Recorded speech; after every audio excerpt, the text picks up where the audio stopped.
Hello my friends and welcome back to the channel. I want to talk about something today that's not talked about enough and really should be, and that is food addiction. I normally talk about drugs and alcohol on the channel, but food addiction, just like drugs and alcohol, has exactly this, or more or less exactly the same mechanism. And like drug and alcohol addiction, there is a solution. Obesity and food addiction is an epidemic that is sweeping the world at the moment and growing rapidly all of the time. It's been growing really since the 1980s. A conservative estimate is that it affects around about 400 million people around the world at the moment. And some scary statistics, and these are UK ones at the moment, and bang up to date, and again conservative. And these are mirrored in other countries across the world. Round about 26% of all adults in the UK are obese. Round about 39% of all adults are overweight. An even more scary statistic is that 15 to 20% of all children and adolescents are obese. This is a growing health crisis and is sweeping the world. And of course, the knock-on effects of food addiction are this obesity and the many, many negative health impacts it has on human beings. It is something that I've suffered with from periods of time during my life. Usually, interestingly, when I've got sober but never sorted out the problems that are behind my addictions and been sort of white-knuckling sobriety, if you like, then I've turned to food for comfort. The thing is, with food addiction, there is a solution. There is an organisation that is very, very good, which is OA, Overeaters Anonymous. You can look them up online.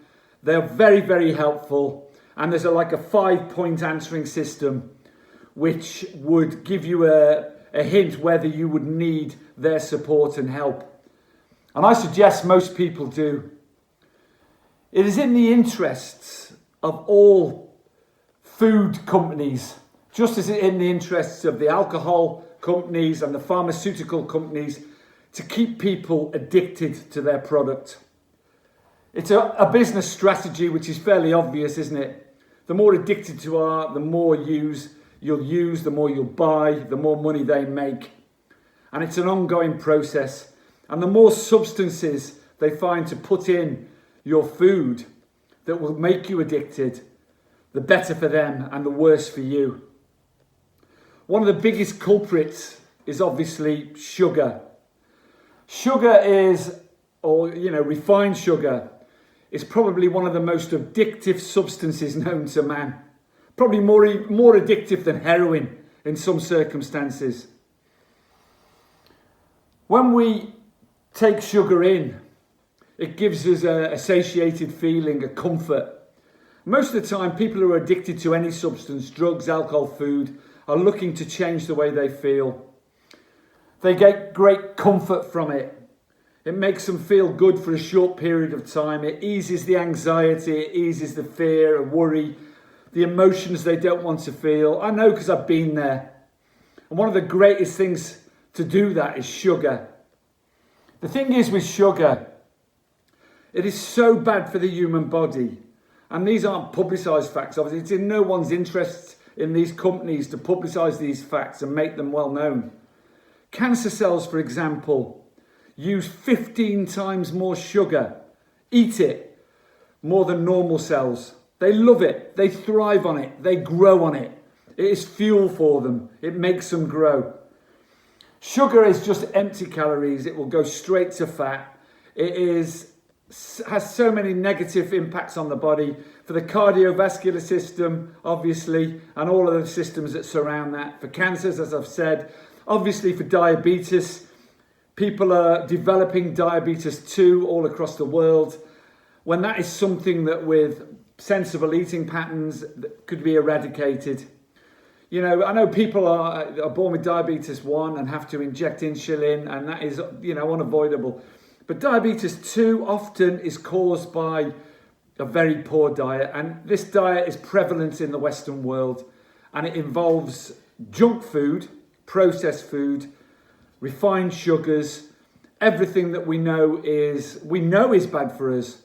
But you know, when we're feeling shitty, when we're feeling like we need a warm hug, we need comfort, then we will turn to these foods. And normally, food addiction is as insidious as any drug addiction, heroin, alcohol, whatever the addiction is, because it's done in secret most of the time. Normally, people who suffer from food addiction will maybe eat normally in front of their friends and relatives, and then as soon as they're on their own, will binge on all this sugary, rubbishy, refined junk food. Most of the Western world is addicted to junk food. And the frightening fact is, where all of this illness and depression and low energy and low mood and mood disorders and obviously all the illnesses that go with obesity comes from, is the Western diet, is the junk diet. Because it feels good. It's an instant fix. It makes us feel a bit better for that short period of time. And then an hour later, we sugar spike, we feel shitty, we have low energy, we feel down, depressed, guilty for having binged and feeling disgust. Some people make themselves vomit, which is another issue entirely. It is a really insidious thing that is not talked about enough because, like alcohol, we need to eat. There's no warnings on packets of how it will damage your health. It's the norm. And in the modern diet, people are in a rush to get things instantly, and will order a Deliveroo online when they're feeling shitty or can't be bothered to make good food or a healthy diet. Or feed their children because they haven't got time, because they're in rush, and they want instant gratification. Then they'll turn to this junk, and it's out the way, isn't it? But it's affecting everyone, and it's making such a serious problem for the future. It's unreal, really. But there is a solution. All of the techniques that I talk about on this channel can be used with food addiction. As I say, and also another resource is Overeaters Anonymous. We need to analyse the reason why we're eating. Do we need to eat because we're actually hungry? Because 9 times out of 10 we're not. We're eating for comfort and we're eating unconsciously. We don't really need to eat when we do. And we certainly don't need to stuff rubbish down ourselves like we do. I feel great sympathy because I've been there and I know what that's like, when I'm feeling really crap and when I was clinging on to my sobriety because I hadn't dealt with issues, I hadn't found connection, I hadn't talked to people about it, I hadn't asked for help. And that's the most important thing, to ask for help when you're going down this road. Then I was like, I couldn't walk past a sweet shop or a pastry shop or a McDonald's or whatever without going in and buying a ton of junk. And it would make me feel great, then I would feel so shitty afterwards. I'd feel lethargic. And obviously my health was suffering along the way. I was clinically obese. And I know it's not easy giving up this stuff because it is so addictive. But, you have to weigh up the pros and cons. It's like any substance, if you like. The rule of thumb I use, because I've cut sugar completely out of my diet now. There's a video on the channel about cutting sugar out of your diet. This has to be a first step, but slowly but surely, if you don't want to go down that road too quickly, and you want to do it gradually, then start by cutting all the refined and processed stuff out of your diet. The rule of thumb I use is I don't buy anything that I can't make in my own kitchen. In other words, I don't buy sort of ready meals or ready prepared stuff because it's full of chemicals and addictive substances.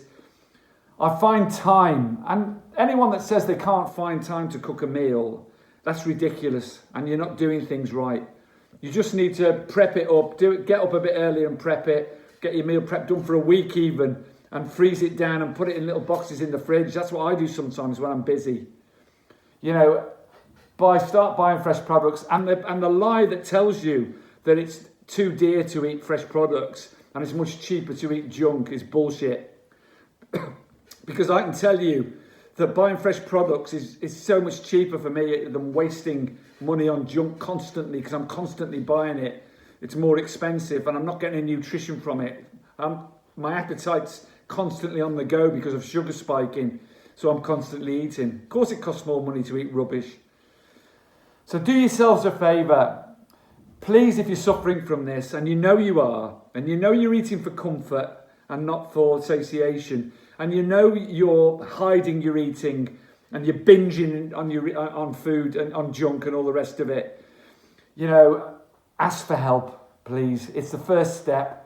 Overeaters Anonymous is a great organisation. Go and have a look at them online.